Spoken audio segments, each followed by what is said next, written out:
No fundo, esse apoio político que os eleitores do atual presidente dão a ele não é por uma questão de perspectiva de melhoria de vida ou que a vida em si realmente melhorou aqui no Brasil, tá? Mas é uma questão político-ideológica, é um ódio formulado na cabeça das pessoas. Então eles tendem a apoiar o presidente não porque ele está fazendo um bom governo, mas é porque ele é inimigo do Bolsonaro, né? Então é um apoio sem fundamento lógico, né? Isso acontece muito. Nós em Angola, por exemplo, tivemos um guerrilheiro.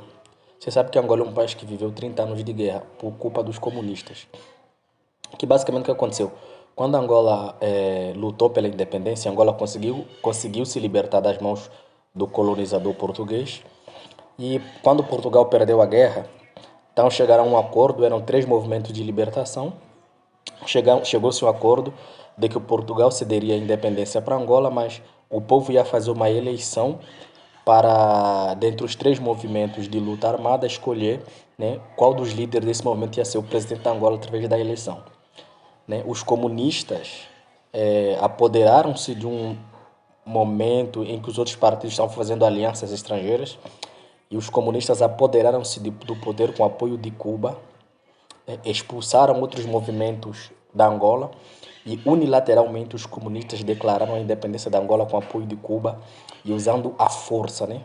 Então a revolução em Angola se deu nessa perspectiva. Os comunistas enganaram, tomaram o poder de forma ilegítima através das armas. E isso desencadeou uma guerra que durou 30 anos. 30 anos estivemos em guerra. Só que como os comunistas eram o governo na época, e são governos até hoje, 50 anos, quase 50 anos depois. A Angola só foi governado pelo Partido Comunista. Então, mecanismos de doutrinação em massa nos fizeram acreditar que Jonas Savimbi, que é esse guerrilheiro, era um demônio, era um maldoso. Mas tem uma frase muito marcante que Jonas Savimbi disse um dia, que é a seguinte: quando eu morrer, vocês saberão o motivo da minha luta. E ele hoje é falecido, né? Ele morreu em combate. Hoje a população angolana sabe que apesar da guerra que gera mortes, a gente contra a guerra gera mortes, gerou caos social, gerou tudo. A população sabe que Savimbi estava lutando por um país melhor e por uma Angola mais democrática, mais livre, por uma Angola mais desenvolvida, por uma Angola que seria muito melhor se não fosse governada por comunistas. Mas não só descobrimos isso depois que Savimbi morreu. Para nós, fomos doutrinados desde criança que Savimbi era um mal, Savimbi era um satanás, Savimbi era tudo de ruim que você pudesse imaginar que um homem pudesse ser, era o Savimbi. Tá? Mas hoje, com meios de informação, nós descobrimos que a história é outra, que a história é o contrário, que os maldosos são os comunistas, que só houve guerra em Angola porque os comunistas usurparam o poder. Então o que isso tem a ver com o Brasil? É a mesma coisa. Vocês rejeitaram o Bolsonaro não porque vocês fizeram uma análise político-ideológica profunda e coerente. Vocês simplesmente rejeitaram o Bolsonaro por uma questão de doutrinação, por uma questão de manipulação de informações. Vocês acreditaram numa vida fácil que foi prometida durante a campanha e vocês rejeitaram o presidente que estava colocando todas as coisas em ordem. Um dos poucos presidentes da história do Brasil que não se envolveu, da história recente, que não se envolveu em um escândalo de corrupção em massa. Você fala assim, relógio, cara, seria bom se todos os políticos no Brasil tivessem sendo investigados por ter pego um relógio das Arábia, né? Seria muito bom. Mas esses vocês vão se arrepender. Não porque eu desejo mal para o Brasil, não. Mas é o resultado daquilo que se planta, o que vocês plantaram, vocês vão colher. Vocês elegeram um comunista, um comuno socialista, vocês vão colher os frutos de um governo e políticas de Estado socialistas.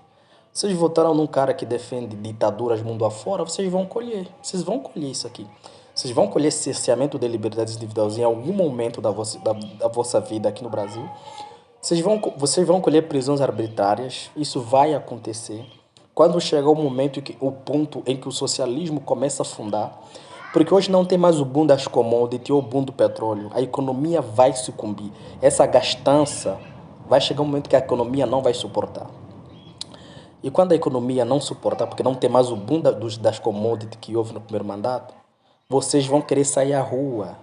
Quando a economia colapsar, não é porque eu desejo, mas é porque vai acontecer. Eu já vi essa história, já vivi essa história. Quando vocês saírem à rua tentando se manifestar, você acham mesmo que terão a mesma liberdade que tinham em 2013 com Alexandre de Moraes e Flávio Dino no STF? Vocês acham? Vocês acham que terão a mesma, deixarão você se manifestar do mesmo modo como em 2013, com essa Polícia Federal toda cooptada? Entendeu? Então, assim como em Angola nós acreditamos em mentiras e, e chamamos aquilo que era bom de mal, vocês rejeitaram o Bolsonaro achando que ele era mau, que ele era genocida, que ele era, sei lá, o que vocês acham. Então, eu espero que as minhas palavras estejam erradas, as minhas provisões estejam erradas. Mas a história, ela sempre se repete. Vocês vão colher políticas do Estado segundo a ideologia do presidente que vocês elegeram. E qual é a ideologia do presidente que vocês elegeram? Ideologias parecidas com Maduro, ideologias parecidas com Cuba, tá? Ideologias parecidas com Nicarágua, ideologias parecidas com Coreia do Norte. É isso que vocês vão colher. Não tem como você plantar mandioca e colher manga, infelizmente.